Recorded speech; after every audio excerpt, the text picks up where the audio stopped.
He quedat amb la Marta Forn, una de les periodistes que va destapar el cas de la Tania Head, la impostora catalana de l'11S. Vull que m'expliquin més a fons què hi havia darrere de tota aquella farsa i com s'arriba a aparentar una vida que no tens.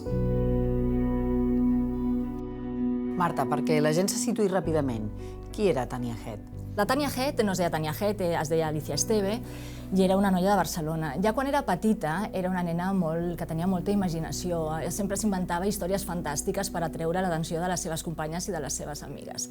Fins que va arribar a crear la gran mentida, la seva gran mentida de vida, que era una supervivent de l'11S. Ella estava als Estats Units quan va passar tot això? No, quan em va passar, ella estava a classe a ESADE. Per tant, va construir tota una història a partir del que arribava a través dels mitjans de comunicació. Sí. Ella es anava informant i a partir d'aquí va començar a vertebrar el seu personatge. I la seva història era tan tràgica que va ser la que va captar més atenció de totes les històries dels supervivents i inclús dels que formaven part de l'associació de supervivents de l'11S. Quina era la seva història? Doncs ella va explicar que treballava amb Merrill Lynch, que Merrill Lynch estava a la planta 78. L'impacte va ser contra la planta 81. I llavors diu que un home que estava moribundo, estava a punt de morir, li va donar un anell per entregar-li a la seva dona com de comiat. Que el seu nòvio, que es deia Dave, va morir a la Torre Nord. Ella es va empapar de la informació per anar vertebrant la seva història. I realment els supervivents de l'associació de supervivents... Clar, era la que necessitava com més ajut, perquè era la història més dramàtica i més tràgica.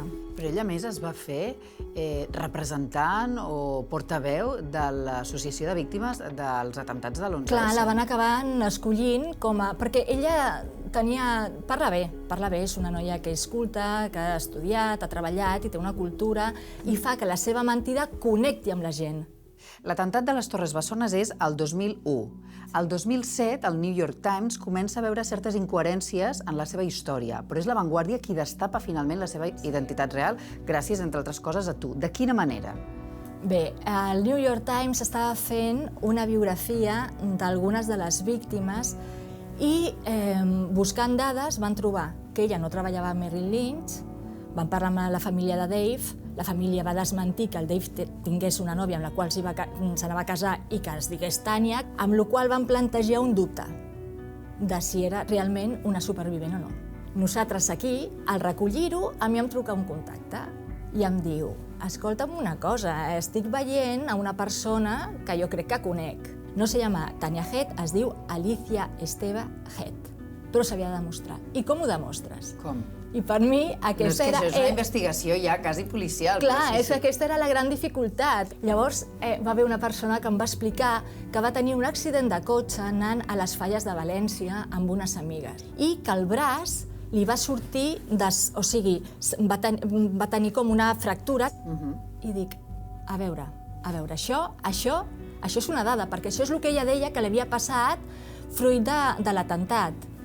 I llavors vaig dir, necessito una foto d'abans del 2001, dels atemptats, i efectivament va ser aquesta foto que em van enviar, on es veu que ella està amb un còctel i que té, fixa't, que té una cicatriu a la mà. De fet, se li veu a la mà, però és tot el braç. I aquesta és la prova visible i clara que Tania Head mentia. Sí. I un cop es publica això, entenc que aquesta informació et dona la volta al món. Quina és la reacció de Tania Head a Alicia Esteve? Ella desapareix. Els contactes la truquen, ella no respon ningú. Va desaparèixer literalment del món, no se la veia enlloc. Però si ella no hagués estat presidenta de l'Associació de Víctimes del Terrorisme o de l'11S, avui en dia podria continuar amb aquesta farsa? És a dir, l'haguessin delatat? Jo crec que si ella no s'hagués exposat tant i hagués figurat més que altres víctimes, ningú s'hagués adonat que ella era una víctima falsa. Siguin mentida, has d'estar en un segon pla. No pots donar la cara d'aquesta manera, i més davant dels mitjans, que algú et pot reconèixer. I tu per què creus que ho va fer, tot això? Una de les meves teories és que ella ho va fer perquè necessita que la gent com l'admiri, l'aculli, que formar part d'algú, sentir-se reconeguda, estimada, acceptada. I jo crec que va veure allà com una vida. Va dir, puc tenir una nova vida que em donarà tot el que necessito. Què se'n sap a dia d'avui de la Tània? Què va fer després A de veure, superar aquest xoc, aquest trauma? Què saps?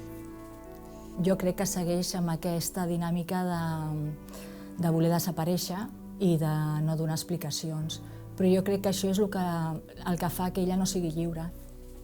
Llavors jo crec que ella tornarà a tenir una vida com Alicia Esteve quan dongui la cara.